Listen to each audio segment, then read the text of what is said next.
So, the main thing that I want to get across, and this is something that I don't think I have to tell anybody in this room, is, you like that, huh? You like the love story. And I already said this, and I know you guys already know this, but I'm nothing special at all. And he's aggressively pursuing a relationship with each and every one of us all the time. I think this room knows that. I really am just going to skip my whole non-believer part of this because I'm not sure if there's any here today. But if there are, the number one responsibility we have to God is to find the truth. So if you don't believe in God, I'm not saying to take my word for it, don't take your pastor's word for it, don't take your parents' word for it. Find the truth for yourself. We have so many resources that you can discern the truth for yourself. The other thing I just wanted to make a point of is I just urge people to find a church that doesn't put the pastor on a pedestal, that doesn't say that the pastor is the only one that can read the church, that doesn't have a picture, that doesn't have a dead God hanging on a cross in the middle of it. Okay? This is not about, our God is a living God. And we all have an equal ability to have this connection with our God as the Pope or the President or anybody else on this planet. And I just wanted to make that one point clear.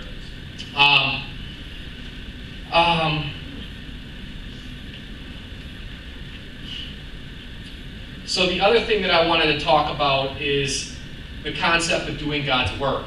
And there is nothing more important for us to do than God's work. As Paul says, faith without works is dead. If you believe in God and you understand what He did for us and what Jesus Christ did for us, there should be a burning spirit inside of you that tells you that you want to do His work. That tells you every day that you want to do His work.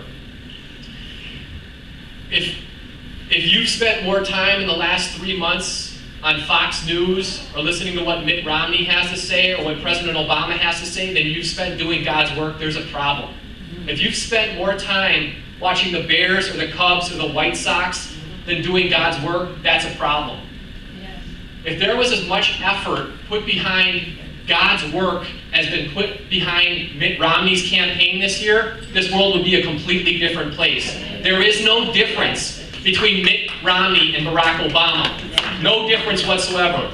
If you think that just because Mitt Romney might espouse some beliefs that sound common to yours, that he's on your side, I can assure you he's not. Was President Bush on our side? No. It doesn't matter. Republicans and Democrats are identical. There is no difference. They just pander to different people. And we really need to get this across to the Christians in this world because we are under attack. And most Christians don't even know from what angle they're under attack. And we really need to make people aware of this. When you give money to Mitt Romney's campaign, you're giving money to the devil. And that's all it comes down to. That's my opinion. And there's so many better places and so many better churches to give your money. The other thing I'd like to talk about is God's work is based on love, first and foremost. And there's no place in God's work for homophobia or racism or any sort of divisiveness whatsoever. All sins are equal in God's eyes. Some sins might have more problems in this world, but all sin is equal in God's eyes. And that's looking at pornography, getting drunk, looking at women as they walk by is equal to the sin of being homosexual.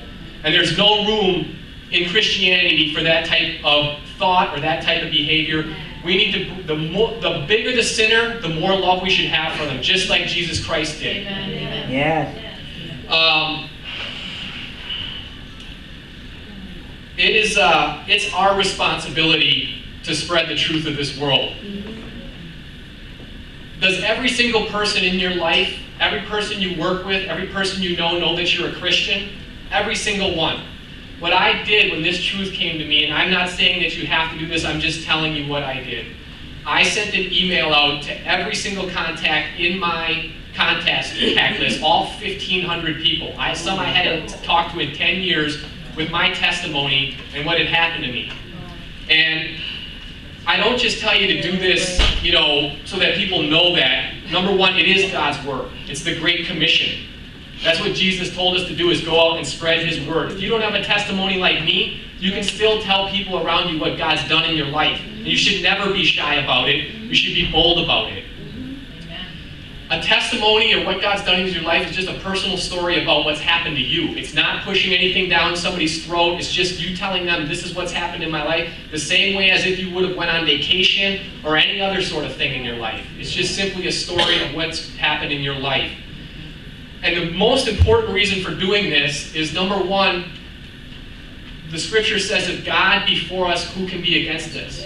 What could you possibly lose from being bold in your faith? From telling everybody that you work with, your boss, people you see, about your faith in God? Nothing. If God be for us, nobody can be against us. And the other thing that'll happen is, and I know this, is that the atheists or the non-believers or the agnostics that you confront with this, they're just going to think, whatever, they're crazy. Or they won't even remember it. But when you stumble upon Christians with this message, now you're allowing God to start to network you into a completely different world.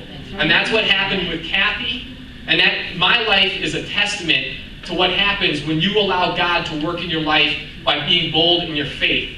There is nothing negative that could possibly come from it. If your boss fires you because of your faith, even indirectly, you can't figure out a way to sue him, whatever, do you really think that God's going to allow you to be negatively impacted by that? Absolutely not. There is no risk in being bold in your faith, and you have to go out and do this for yourself and for God.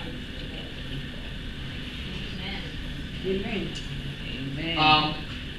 Like I said, I'm going to take questions. I'd like to just finish this up with, the invitation that you can contact me at any time. I have a blog at justinobrecht.com. My first and last name is on the yellow pieces of paper that were handed out. You can just go to justinobrecht.com. And my email address is justinobrecht@gmail.com. And you can feel free to contact me with anything that you'd like. And I would just like to finish this up with a verse from the Bible that it really speaks to me a lot and really speaks to how I think we need to treat all people, no matter what their sexual orientation, no matter what their race, no matter how big of sinners they are. I think this is the verse that all of us should carry with us throughout this world. Love is patient, love is kind, it does not envy, it does not boast, it is not proud. It does not dishonor others, it is not self-seeking, it is not easily angered, it keeps no record of wrongs. Love does not delight in evil, but rejoices with the truth. It always protects, always trusts, always hopes, always perseveres. Corinthians 13, 4-7. And I think if we just put that on all people, no matter if we are friends with them, not friends with them, sinners, not sinners, they are the ones that need that verse the most. And I challenge all of you to just reach out and don't just hang out with people that look like you. Don't just hang out with people that like the same things as you. Start diversifying the people you are around and bringing the salt of this earth to the entire planet, not just to the people you feel comfortable with. That's all.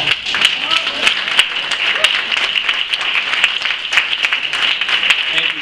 And I give all the glory to God. Did you have a question? Yeah, how did you meet Kathy?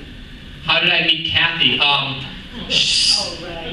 Well, I actually met her several times in the restaurants, but I was too busy just running around to take any notice. But Kathy put a comment on one of my blog posts and just told me about how she'd been coming to my restaurants, and then we went and we met and talked for a while, and now, we're just in communication. So again, it's simply by being bold in your faith. You have to allow God the opportunity to work in your life. By not spreading the word and not being bold about your faith, you're not giving him every chance to work in your life and to bless you. Very good. I would just like to make a comment. I feel that I'm hearing you say the Christian is its strongest, is operating in its strongest anointing in the marketplace. And, it's not in the churches.